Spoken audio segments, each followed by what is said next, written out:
আসসালামু আলাইকুম ওয়া রাহমাতুল্লাহ। প্রিয় দর্শক, আসরের নামাজের পর এবং ফজরের নামাজের পর এই সময়টা আল্লাহ তাআলার কাছে অনেক দামি সময়।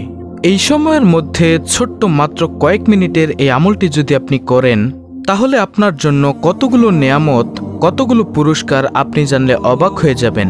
আল্লাহ তাআলা নিজেই ওয়াদা করেছেন। প্রিয় দর্শক, আজকের এই আমলটি যদি আপনি করেন, তার নেয়ামতগুলো হলো: নম্বর 1, আপনার উপর আল্লাহর রহমত নাজিল হবে। 2, ফেরেশতারা আপনার জন্য রহমতের দোয়া করবেন। 3, সব ধরনের অন্ধকার থেকে, দুঃখ থেকে, বিপদ থেকে, অভাব দারিদ্রতা থেকে, শত্রুর অনিষ্ট থেকে, দুনিয়ার যত ধরনের ক্ষতি আছে সব ধরনের ক্ষতি থেকে আল্লাহ রাব্বুল আলামিন আলোর পথ দেখাবেন।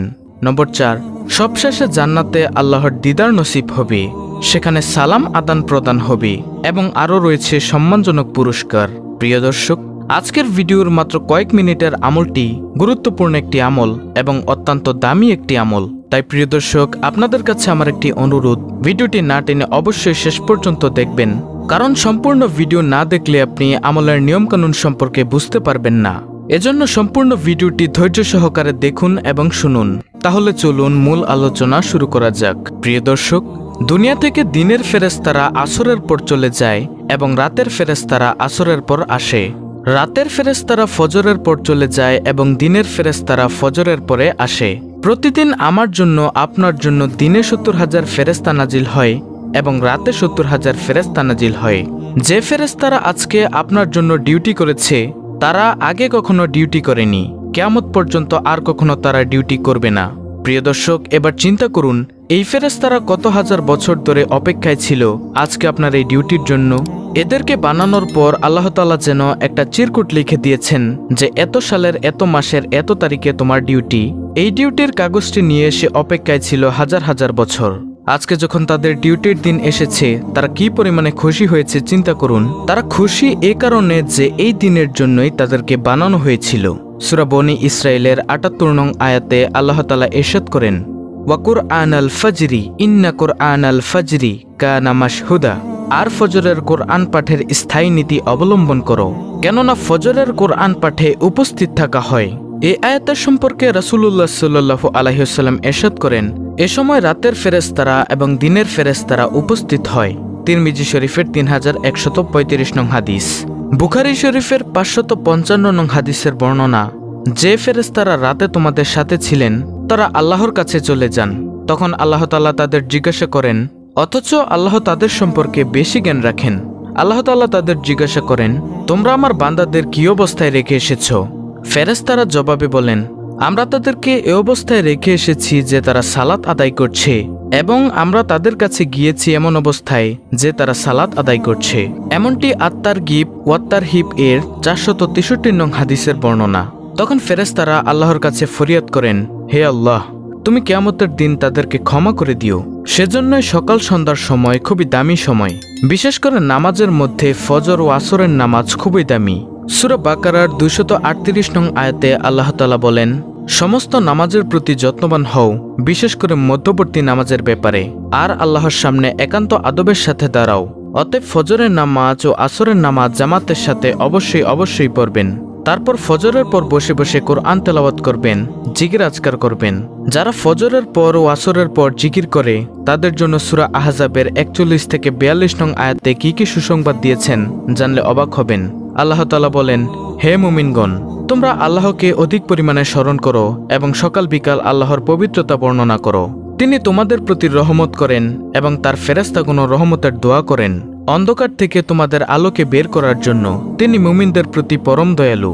যেদিন আল্লাহর সাথে মিলিত হবে সেদিন তাদের অভিবাদন হবে সালাম। তিনি তাদের জন্য সম্মানজনক পুরস্কার প্রস্তুত রেখেছেন। দেখুন প্রিয় দর্শক, যদি সকাল সন্ধ্যায় কোরআন তেলাওয়াত করেন, মাসনুন দোয়া ও জিকির সমূহ করেন, তাহলে আপনার জন্য কতগুলো পুরস্কার রয়েছে। নম্বর 1, আপনার উপর আল্লাহর রহমত নাজিল হবে। 2, ফেরেশতারা আপনার জন্য রহমতের দোয়া করবেন।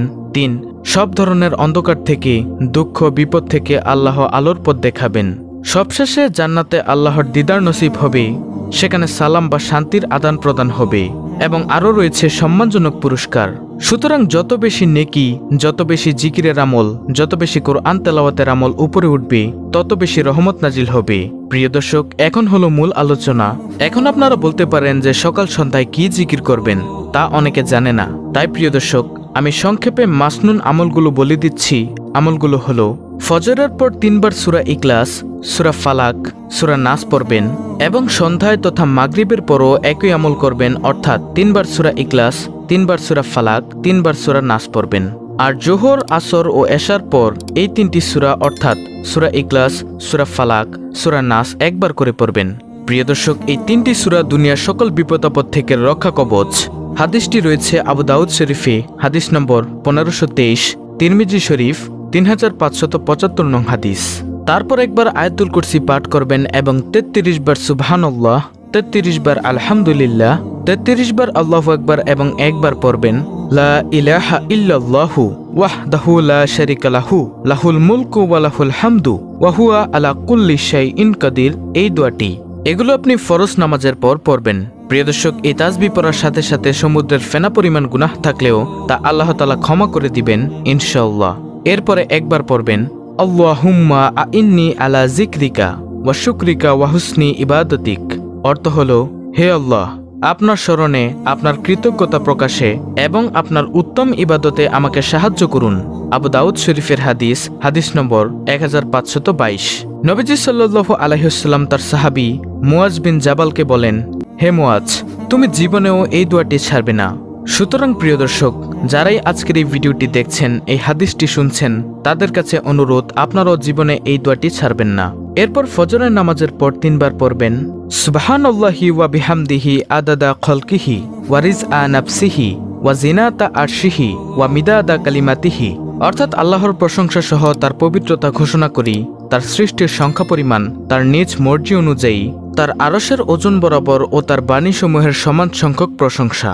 মুসলিম শরীফের হাদিস, হাদিস নম্বর 2726, তিরমিজি শরীফ, হাদিস নম্বর 3555। তারপর সকাল সন্ধ্যা 3 বার করে পড়বেন আউযু বিকালিমাতিল্লাহিত তামাত্তি মিন শাররি মা খালাক। অর্থাৎ আমি আল্লাহর পরিপূর্ণ বাণীর উসিলায় তিনি যা সৃষ্টি করেছেন তার মন্দ হতে আশ্রয় প্রার্থনা করছি। মুসলিম শরীফের হাদিস, হাদিস নম্বর 2709। প্রিয় দর্শক, এই দোয়াটি পাঠ করলে আল্লাহর সৃষ্টি জগতের কেহ সারাদিন আপনার কোনো ক্ষতি করতে পারবে না। তারপর একবার সাইয়্যিদুল ইস্তেগফার পড়বেন।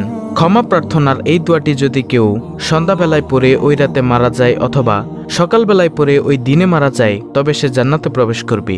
বুখারী শরীফের হাদিস, হাদিস নম্বর 6323।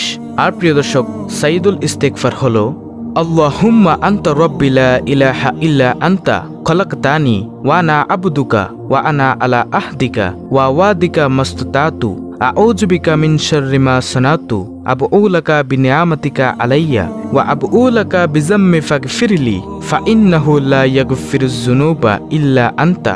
প্রিয় দর্শক, এটি হলো সাইয়্যিদুল ইস্তেগফার। এটি আপনারা পাঠ করবেন।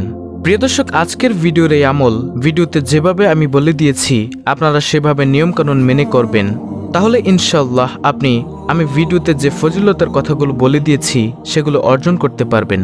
প্রিয় দর্শক, অত্যন্ত গুরুত্বপূর্ণ একটি ভিডিওটি ভালো লাগলে অবশ্যই চ্যানেলটিকে সাবস্ক্রাইব করে বেল বাটন অল বাজিয়ে দিবেন। ভিডিওটিতে একটি লাইক দিবেন এবং কমেন্টে আমিন লিখবেন এবং অন্য মুসলিম ভাই বোনদের কাছে ভিডিওটি শেয়ার করে দিবেন যেন তারাও দেখে শিখে আমলটি করতে পারে। আল্লাহ রাব্বুল আলামিন আমাদের সকলকে সকাল সন্ধ্যায় বেশি বেশি জিকির আজকার ও দোয়া দুরূদ পাঠ করার তৌফিক দান করুন। আমিন।